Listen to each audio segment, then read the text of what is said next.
हम लोगों ने कुछ नई स्फूर्ति, नए आनंद का अनुभव किया होगा। अब इसके बाद हम लोग थोड़े कुछ समय के लिए ये समझने का प्रयास करेंगे कि बीमारी कैसे बनती है, क्यों आती है और इनको कैसे ठीक किया जा सकता है, और कैसे ना आए वो भी समझ करके ठीक किया जा सकता है। आपको सबसे पहले इसमें महत्वपूर्ण बात यह है कि इस संसार का सर्वश्रेष्ठ कंप्यूटर ये ह्यूमन बॉडी है और सर्वश्रेष्ठ सॉफ्टवेयर इसके अंदर बहने वाली ऊर्जा है जो हमको जीवित करती है, जीवंतता प्रदान करती है।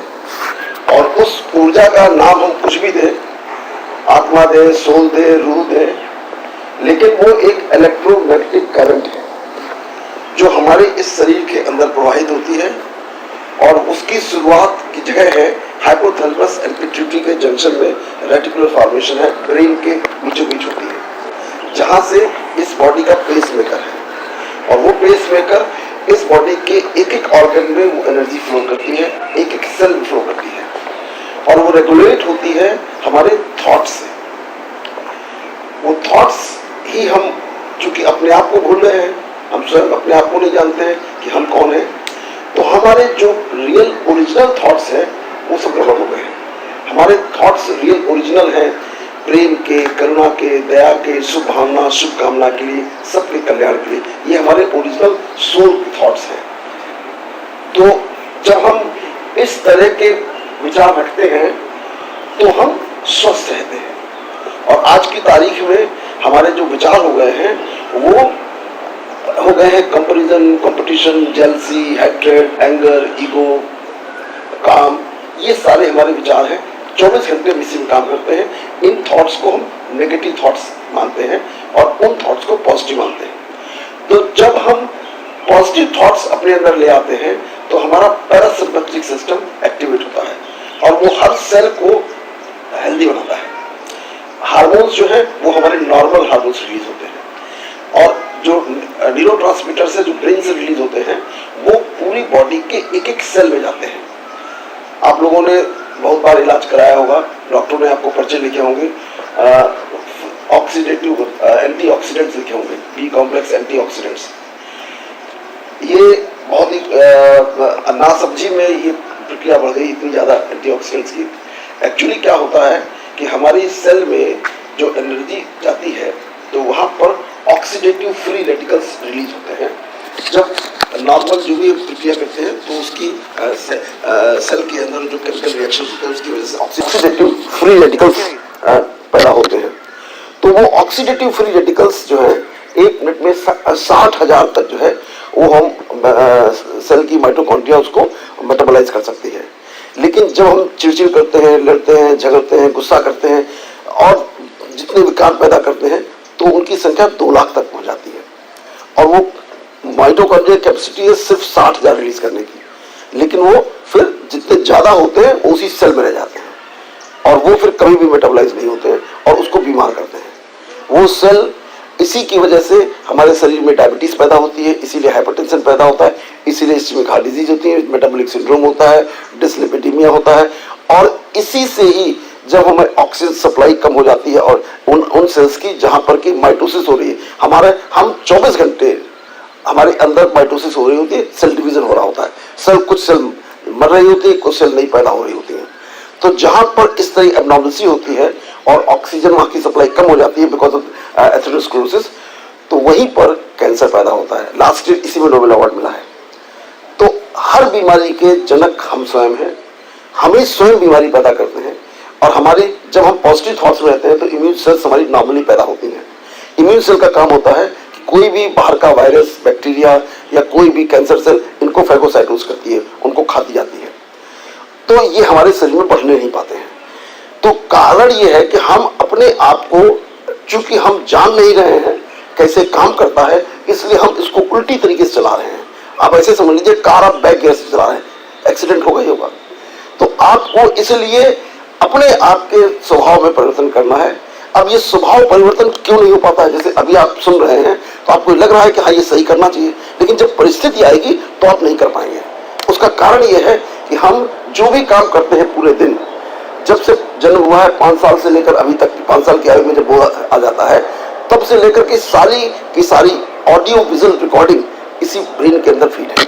सबसे बिगेस्ट हार्ड डिस्क है ये, 800 बिलियन सेल्स इसके अंदर हैं, 800,000 बिलियन सेल्स, और उसमें से सिर्फ और सिर्फ 3% एक्टिवली काम कर रही है, 97% इनर्ट पड़ी हुई है।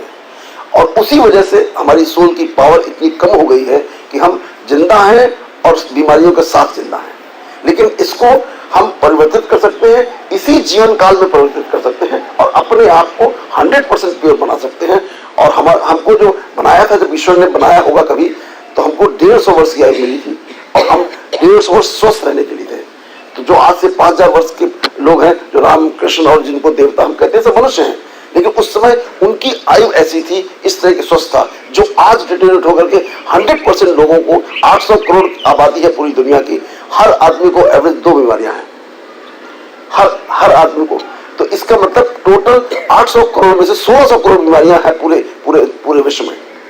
इस बारे में एक स्टडी की गई कि, और वो गवर्नमेंट ऑफ इंडिया ने कराई, 95 में कराई थी, कि जिन लोगों को हार्ट अटैक हुए, जिनकी एंजियोप्लास्टी हो गई, जिनको ओपन हार्ट सर्जरी हो गई, लेकिन फिर भी ठीक नहीं होते, क्योंकि जो बीमारी की जड़ है वो नेगेटिव थॉट्स हैं, वो बदलते नहीं है। जब वो बदलते नहीं तो फिर बीमारी हो जाती है। आपने आज एंजियोप्लास्टी कराई, 2 साल बाद फिर एंजियोप्लास्टी कराने का नंबर आ गया, या सीबीजी कराने का नंबर आ गया। तो डॉक्टर एपीजे अब्दुल कलाम साहब जो थे डीआरडीओ में डायरेक्टर, तो उन्होंने इसको कंडक्ट कराया ministry of health and family welfare की सौजन्य से, मौलाना आजाद मेडिकल कॉलेज दिल्ली और बीजे मेडिकल कॉलेज अहमदाबाद और माउंट आबू में जो राजयोग मेडिटेशन सेंटर है, इन 3 लोगों ने मिलकर के ये कंडक्ट करी। और ये पाया गया कि जिन लोगों को ये बीमारी हार्ट अटैक हो चुके हैं, जिनको 3-3 वेसल ब्लॉक है, उन्होंने भी जब लाइफ स्टाइल अपनी बदल दी, तो उसके बाद वो सब स्वस्थ हो गए। लाइफ स्टाइल बदलने के लिए जो डॉक्टर बताते हैं, क्योंकि डॉक्टर भी कंफ्यूज है, ये जो मैं आपको इलाज बता रहा हूँ ये डॉक्टरों को भी नहीं पता, इसलिए जब डॉक्टरों को ही नहीं पता तो बताएंगे किसको। तो ये 3 डायमेंशनल जो इलाज है, उसके बाद ये पाया गया कि 93% पेशेंट्स परमानेंटली हमेशा के लिए ठीक हो गए और उनको कभी भी जरूरत नहीं पड़ी। ये स्टडी पब्लिश पड़ी हुई है और 10,000 मरीजों में की गई है। अभी भी ये प्रोग्राम चल रहा है, कैट प्रोग्राम, और हर महीने में एक बार करते हैं और वो मरीज पूरी तरीके से चेंज होते हैं। अब बस लास्ट वर्ड आपको बता दूं, लाइफ स्टाइल मॉडिफिकेशन है क्या? लाइफ स्टाइल मॉडिफिकेशन भी मिसनॉमर है, जो हम लोग बताते हैं। अभी अब जब किसी डॉक्टर के पास जाते हैं तो वो ये कहते हैं कि सवेरे मॉर्निंग वॉक करो, योग करो, जॉगिंग करो, एंड ये खाओ, ये न खाओ, इसी को लाइफ स्टाइल मॉडिफिकेशन कहते हैं। ये बिल्कुल गलत है। लाइफ स्टाइल मॉडिफिकेशन का मतलब life, what is life? Life is the soul. So we have to change the thought process of this body. अगर थॉट प्रोसेस चेंज करेंगे तो ही हमारी स्टाइल बदलेगी। और थॉट प्रोसेस इसलिए नहीं बदल पाते क्योंकि हमारी कॉन्शियस मेमोरी सिर्फ 3% है, 3 से 5% तक कॉन्शियस मेमोरी है, 95% सब कॉन्शियस अनकॉन्शियस मेमोरी है। तो सब कॉन्शियस अनकॉन्शियस मेमोरी गाइड करती है to intellect, wisdom, and that guides to the mind, and mind ultimately thinks in the wrong same direction. जो हम पूरे जीवन काल में, इस पूरे जीवन काल में सीखा और पिछले जन्मों की जो मेमोरीज भरी हुई है, तो इसलिए ये बदल नहीं पाता। इसको चेंज करने का तरीका सिर्फ और सिर्फ है मेडिटेशन, ध्यान। जब हम इस ध्यान को करते हैं तो उसमें हम अपने आप को स्वयं गाइड करते हैं, अपने आप को स्वयं बताते हैं कि मैं क्या हूं और मेरी क्वालिटीज क्या हैं। जो अपने आप को बार बार रिमाइंड करते हैं, बार बार रिमाइंड करते हैं, तो अल्टीमेटली वो नई मेमोरीज लिख जाती हैं और धीरे धीरे जब ध्यान की गहराइयों में जाते हैं तो पुरानी जो मेमोरीज है वो भी डिलीट हो जाती हैं और फिर आप प्योर जैसा ईश्वर ने बनाया था वैसा बन सकते हैं। हर मनुष्य का एक ही कर्तव्य है कि अपने आप को सुख, शांति और आनंद में रखे। जो भी काम हम करते हैं सिर्फ इसीलिए करते हैं, चाहे कोई नौकरी करे, चाहे कोई बिजनेस करे, सब सुख, शांति और आनंद के लिए करते हैं। लेकिन जिस तरीके से करते हैं उससे वो मिलता नहीं है। तो अब हम थोड़ा छोटा सा एक्सपीरियंस करेंगे मेडिटेशन के लिए, 15-20 मिनट का है। उसमें आपको अच्छी तरीके से समझ आ जाएगा कि हमको कैसे करना है। तो फ्यूचर में अगर आप चाहेंगे तो हम आपको ऑनलाइन जूम से करते हैं, रोज करते हैं, आप लोग भी सम्मिलित हो सकते हैं और उस अपने आप को बदल सकते हैं।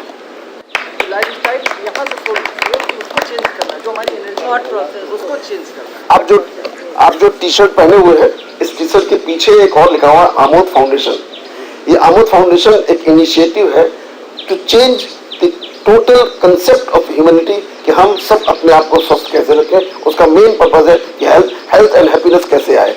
इसलिए ये फाउंडेशन है, चैरिटेबल ऑर्गेनाइजेशन जिसकी हमने शुरुआत करी है। आमोद मेरा ही नाम है, तो मैंने आमोद का मतलब होता है हैप्पीनेस।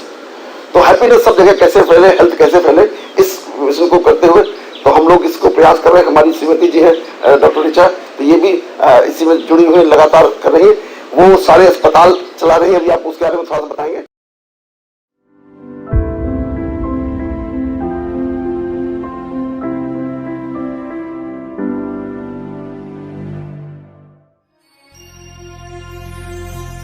प्रभु से मिला है जीवन, प्रभु को कर दे अर्पण, सबका भला हम करते चले,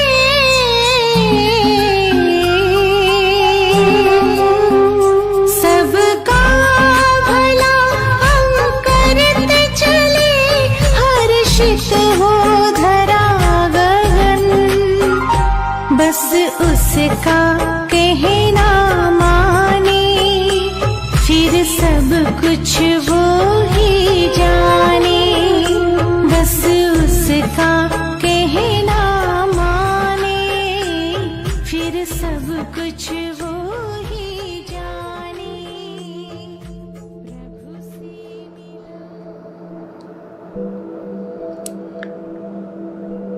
शरीर आराम की पोजीशन पर, कमर सीधी,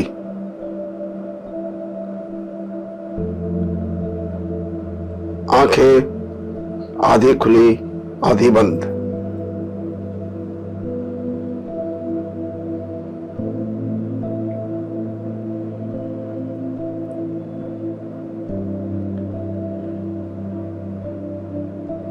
सामने नीला आकाश, अनंत आकाश,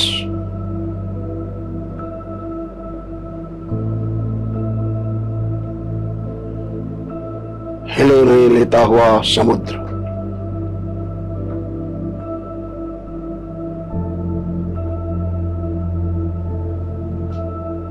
हिम आच्छादित पर्वत,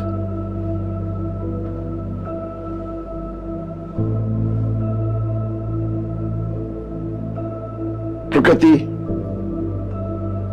सतो प्रधान प्रकृति,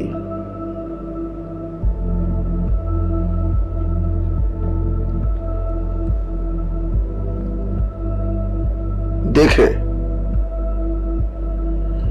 मस्तक के बीचों बीच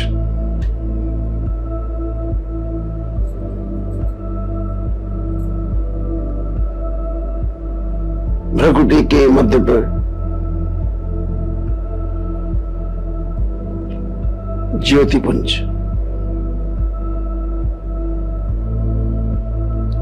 चमकता हुआ सितारा,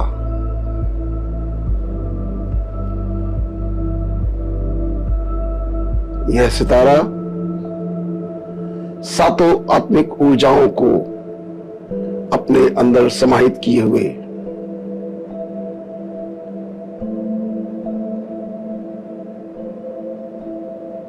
यह भ्रकुटी के मध्य में विराजमान है।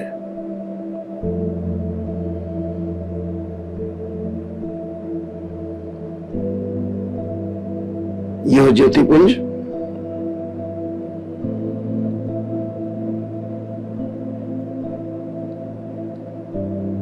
पूरे शरीर की होने वाली सभी प्रकार की क्रियाओं को संपादित करता है।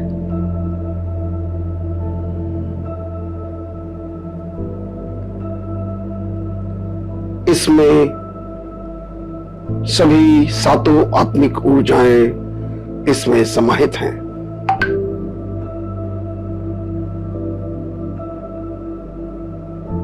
यह ऊर्जा इस शरीर के प्रत्येक अंग में प्रवाहित होती है।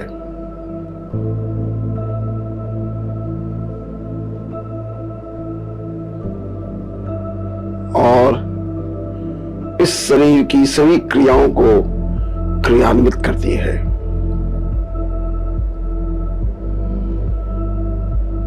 यह शरीर के हर ऑर्गन की एक एक कोशिका में ऊर्जा को प्रदान करती है। यह ही जीवनदायिनी शक्ति है। जब तक यह शक्ति इस शरीर में विद्यमान रहती है तब तक हम जीवित रहते हैं।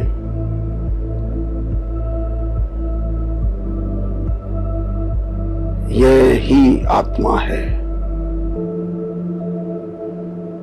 मैं यह शरीर नहीं हूं। मैं इस शरीर के अंदर प्रवाहित सातों आत्मिक ऊर्जाओं से परिपूर्ण जीवनदायिनी शक्ति हूं। मैं ही आत्मा हूं। आंखों के सामने देखें, भूमध्य में फोकस करें गहराई से, देखेंगे सामने एक चमकता हुआ सितारा दिख रहा है। ये चमकता हुआ सितारा मेरी ही आत्मा का बहिर्प्रक्षेपण है। इसको हमने कभी भी महसूस नहीं किया, कभी देखा ही नहीं, अपने आप को जाना ही नहीं। आज मैं अपने आप को स्वयं देख रहा हूं। मैं इस शरीर में इतना घुल मिल गया हूं कि शरीर ही मुझे स्वयं लगता है कि मैं हूं।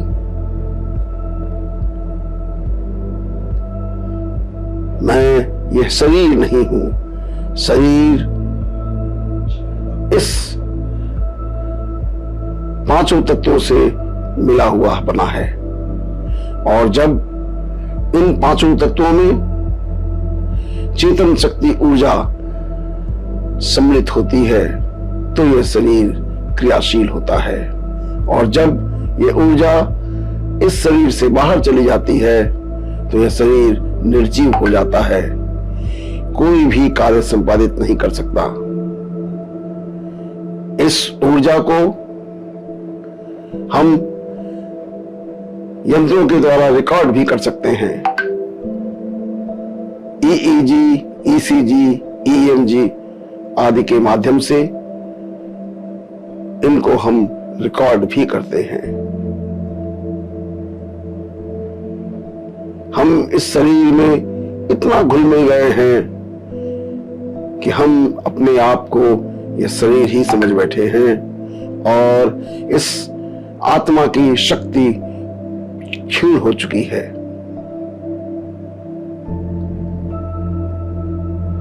और इसी कारण से हम सभी आत्माएं विभिन्न प्रकार के रोगों से ग्रसित हैं।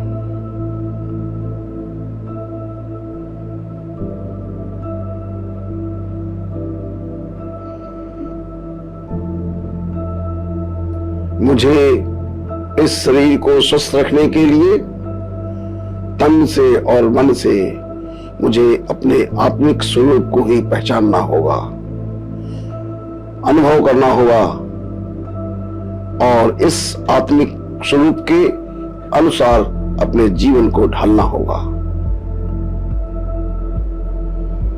तभी हम उन दुखों से, जो रोगों के माध्यम से, चाहे वो शरीर के रोग हो, मन के रोग हो, उनसे उत्पन्न होने वाले दुखों से अपने आप को मुक्त कर सकते हैं।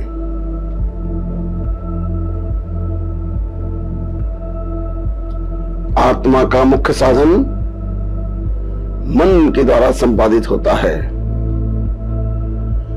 मन है कि चलायमान है। ये मन हर पल बदलता रहता है, हर क्षण बदलता रहता है। ये पूरे जीवन काल लगातार 24 घंटे 365 दिन लगातार चलता रहता है। कभी भी नहीं सोता, कभी भी नहीं रुकता। हर पल एक नया विचार पैदा करता है, हर पल एक विचार पैदा करता है, और ये विचार इस शरीर के बंधन के कारण सभी नेगेटिव विचार पैदा होते हैं। ईर्ष्या के, द्वेष के, क्रोध के, मोह के, अहंकार के, काम के, ये ही हमारे विचार हो गए हैं। ये विचार इस शरीर की आसक्ति के कारण है। मैं यह शरीर नहीं, आत्मा हूं। ये गुण आत्मा के गुण नहीं हैं। अब सबसे पहले मुझे इस मन को अपने बस में करना होगा। इस शरीर की इंद्रियों ने मन के माध्यम से अपने कंट्रोल में कर लिया है, और यह शरीर इस मन से सभी विकार जनित कार्य कराता है, जिसका अंतिम लक्ष्य दुख है। इस दुख से मुक्त होने के लिए मुझको अपने मन को अपने वश में करना होगा। अभी यह मन हर क्षण भटकता रहता है, हर क्षण चलायमान है, हर क्षण चलायमान है। यह मन पूर्णतः अराजक हो चुका है। इंद्रियों के वश में होकर यह हर वक्त विकार जगाता रहता है, हर पल विकार जगाता है। इस मन को अपने बस में करने हेतु हम इस शरीर में उत्पन्न उस क्रियाशीलता को देखते हैं जो जब तक जीवन है तब तक हमारे साथ रहती है, और वो है इस शरीर की श्वासें। जब तक हम जीवित रहते हैं तब तक ये श्वासें चलती हैं। जिस समय यह श्वास बंद हो जाती है उसके बाद ये शरीर निर्जीव हो जाता है। इस मन को इन श्वासों पर लगाएं। देखें, श्वास आ रही है, श्वास जा रही है, श्वास अंदर आ रही है, सांस बाहर जा रही है। बस इस श्वास को देखना है, करना कुछ भी नहीं है। जैसी है वैसी उसको देखना है। इस मन को इन श्वासों पे लगाना है। वह मन जो हर पल जगह जगह भागता है, जगह जगह जाता है और जाकर के विकार जगाता है, और विकार के अंतर्गत दुख की प्राप्ति होती है। अब उस मन को इन सांसों पर लगाना है। सांस अंदर आ रही है, सांस बाहर जा रही है। सांस दाहिनी नासिका से आ रही है कि बाईं नासिका से आ रही है, कि दोनों नासिकाओं से एक साथ आ रही है। बस इसको देखें,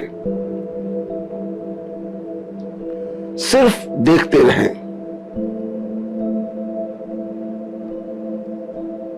ये सांस ही है जो हमारे जीवित रहने का लक्ष्य है। ये सांसें जो निरंतर 24 घंटे चलती हैं, उनको मैंने कभी देखने का प्रयास ही नहीं किया। सांस देखें कि सांस गर्म है कि ठंडी है, सांस गीली है कि सूखी है।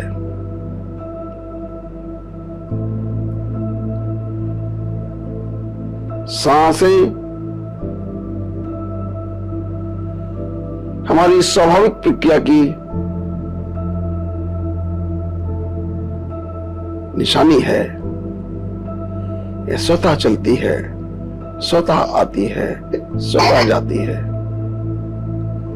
इसके लिए हमको कुछ भी नहीं करना होता, लेकिन हम बिल्कुल अनजान हैं, इन सांसों से बिल्कुल अनजान हैं।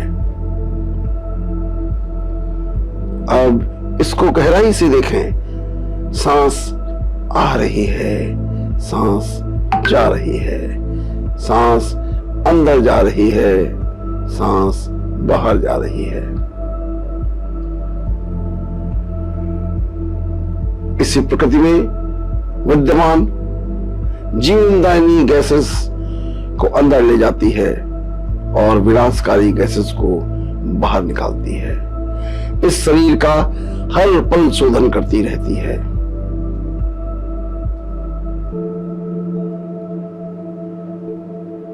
सांसों की गति हमारे मनोभावों के अनुकूल परिवर्तित होती रहती है। जब हम ईर्ष्या में होते हैं, द्वेष में होते हैं, क्रोध में होते हैं, अहंकार में होते हैं, काम में होते हैं, सांसों की गति बदल जाती है। सामान्य अवस्था में सांसें बहुत धीरे धीरे चलती हैं, लेकिन जब हम विकार जगाते हैं तब ये सांसें बहुत तेज हो जाती हैं। जब क्रोध जगाते हैं तो सांसें आंधी की तरह हो जाती हैं। जब कोई भी विकार जगाते हैं सांसों की गति बढ़ जाती है। जब काम विकार जगाते हैं सांसें तेज हो जाती हैं। जब हम प्रेम में होते हैं, करुणा में होते हैं, दया में होते हैं, तब सांसें बहुत हल्की होती है। इन सांसों को देखें, लगातार देखें। सांसें हल्की हल्की चल रही हैं, अंदर जा रही है, बाहर जा रही है। ये सांसें ही जीवन है।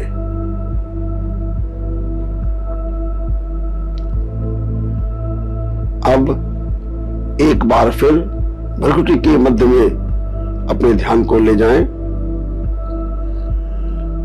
और बुद्धि के माध्यम से इस आत्मा को इस शरीर से बाहर अपने प्रभु परमपिता परमात्मा से मिलने हेतु परम धाम की यात्रा में चलते हैं। यहां से ऊपर, आसमान के ऊपर, अंतरिक्ष के अंदर, विभिन्न तारामंडलों के बीच से होते हुए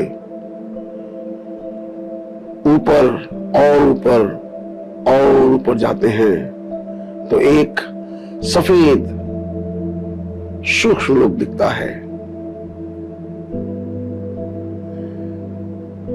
यह सूक्ष्म लोक सिद्ध आत्माओं का निवास स्थान है। वे आत्माएं जो अपने जीवन काल में गहन तपस्या के द्वारा अपने आप को पूर्ण रूप से परिमार्जित कर चुकी हैं, वो संसार के कल्याण हेतु इस सूक्ष्म लोक में विराजमान हैं।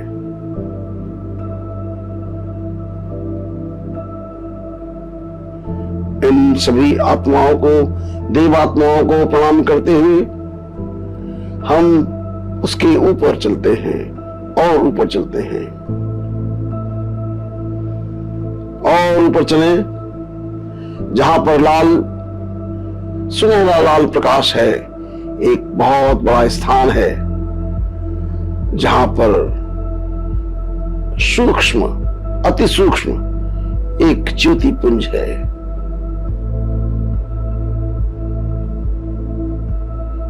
ये ज्योति पुंज ही मेरा परम पिता परमात्मा है, जो हम सब आत्माओं का इंतजार कर रहा है। हम सब के लिए प्रेम दे रहा है, हम सब के लिए शुभाशीष दे रहा है। वो हम सब आत्माओं का पिता है।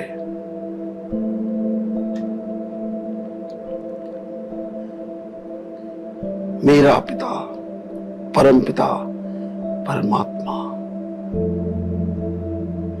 वो ज्ञान का सागर है, पवित्रता का सागर है, प्रेम का सागर है, शांति का सागर है, दिव्य है, पवित्र है, सुख का सागर है, आनंद का सागर है। ये मेरा पिता सभी गुणों का सागर है। हम सब आत्माओं को ये सारे दिव्य गुण लगातार सबको प्रदान कर रहा है। हम सब उन विकारों की मोटी मोटी लेयर्स के कारण उन दिव्य आशीर्वादों को ग्रहण करने में अक्षम हैं। हमें सभी आत्माओं को अपने आप को पवित्र बनाना है, जिससे कि ईश्वर के वो सद्गुण हमारे अंदर फ्रीली प्रवाहित हो सकें। मैं अपने परमपिता के सानिध्य में बैठा हूं और उनसे सबको ग्रहण कर रहा हूं। उसका दिव्य प्रकाश मेरे अंदर वो सभी ऊर्जा भरता जा रहा है। इन गुणों को ग्रहण करने के उपरांत मुझे वो सभी शक्तियां प्राप्त हो रही हैं जिनके माध्यम से मैं अपने शरीर का संचालन करता हूं। परखने की शक्ति, किसी भी समस्या को परखने की शक्ति, उसके पश्चात निर्णय करने की शक्ति प्राप्त होती है।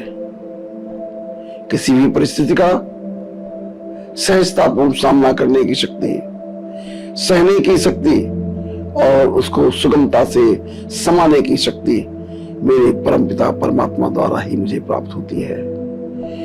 इन संसार में सभी 800 करोड़ आत्माओं के साथ सहयोग का व्यवहार करने की शक्ति भी ईश्वर से ही प्राप्त होती है। इन शक्तियों के द्वारा हम बड़ी से बड़ी परिस्थिति को बिल्कुल ही एक पल में एक सहजता से उसको पार करने की शक्ति भी ईश्वर द्वारा ही मिलती है। ईश्वर परमपिता परमात्मा अपने से एक रूप करने की शक्ति भी वो ही हमको प्रदान करते हैं। जब हम उस परमपिता परमात्मा के साथ एक रूप हो जाते हैं तो हम ईश्वर के सभी गुणों और शक्तियों से परिपूर्ण हो जाते हैं। ईश्वर ने वे सभी शक्तियां और गुण मुझको प्रदान किए हैं। हे प्रभु, हे परमपिता, हे कल्याणकारी प्रभु, मैं बहुत भाग्यशाली हूं कि आपका सानिध्य मुझे मिला। आपके गुण, आपकी शक्तियां सब मुझे प्राप्त हुई। हे प्रभु, हे प्रभु, बहुत बहुत धन्यवाद।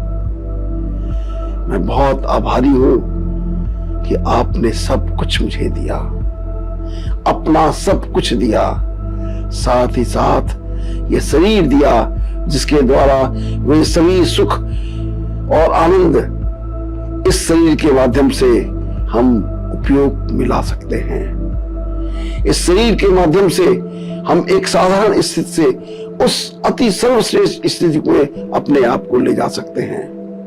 इसी जीवन काल में साधारण मनुष्य से शतों प्रधान व्यक्ति पुरुषोत्तम मनुष्य बन सकते हैं। ये शक्तियां मेरे पिता परमपिता परमात्मा ने मुझे प्रदान की हैं। अब मैं ये सभी गुण और शक्तियों को लेते हुए परम धाम से धीरे धीरे नीचे उतरते हुए सभी चांद तारे सितारों के बीच से होते हुए आसमान के बीच से धीरे धीरे भ्रगुटी के मध्य में आके विराजमान होता हूं। अब मैं इस शरीर का संचालन उन दिव्य गुणों के साथ जो मेरे परमपिता परमात्मा ने मुझे प्रदान किए हैं मैं करूंगा। अब मैं कोई भी विकार नहीं जनूंगा। विकार मुक्त जीवन आनंद पूर्वक जीवन होगा। मैं उसी के लिए अपने जीवन को समर्पित करूंगा। हे प्रभु, हे परमपिता परमात्मा, आपका बहुत बहुत धन्यवाद है, बहुत बहुत धन्यवाद है। हे प्रभु, मैं इस संसार के सभी आत्माओं को मैं देख रहा हूं, सभी मेरे सगे भाई बंधु हैं, कोई भी मुझसे अलग नहीं है। मैं सभी के कल्याण के लिए कामना करता हूं। मैं सबको इस अपने पुण्य प्रभाव का सबके अंदर वितरण करने की प्रार्थना करता हूं। सबका कल्याण हो, सबका भला हो। तेरा मंगल, तेरा मंगल, तेरा मंगल होए रे। सबका मंगल, सबका मंगल, सबका मंगल होए रे। सबका मंगल हो, सबका कल्याण हो, सब सुखी हो।